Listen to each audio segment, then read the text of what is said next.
جمعیت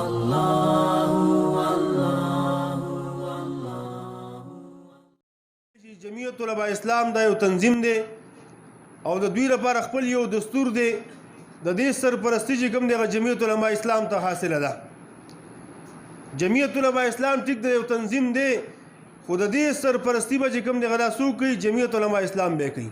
یعنې جمعیت علماء اسلام چې کوم کار کوي هغه به په سرپرستی او مشوره د جمعیت علماء اسلام کی. ځکه دا زمونږ دستور دی. دا دستور موږ ته وایي چې جمعیت علماء اسلام به دا به په سرپرستی د جمعیت علماء اسلام کې کار کوي.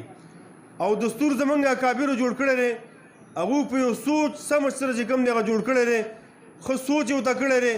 هغو دا خیال کړی دی چې یاره که دا داسې چونکې دا د نوجوانانو تنظیم دی، نوجوانانو کې جذبه چې کوم دی هغه لږه زیاته وي، نو که دا داسې پرېښودلی شي د هغې نه به چې کوم دی هغه بګړاو پیدا کېږي.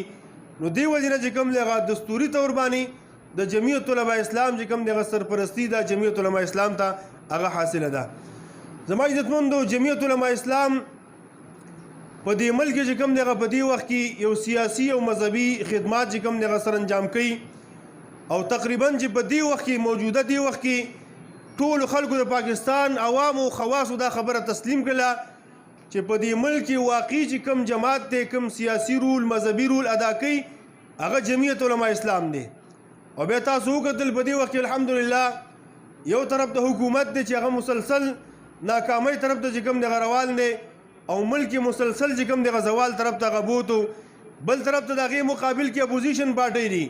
نو الحمدلله حکومتي خلکو هم دا تسلیم کړله، اپوزیشن کې چې څومره پارټۍ دي او د هغه پارټو څومره کارکنان دي، عوام او خواص دي، دې ټولو دا تسلیم کړله چې په دې وخت کې حقیقي اپوزیشن کردار چې کوم دی هغه هغه جمعیت علماء اسلام ادا کوي.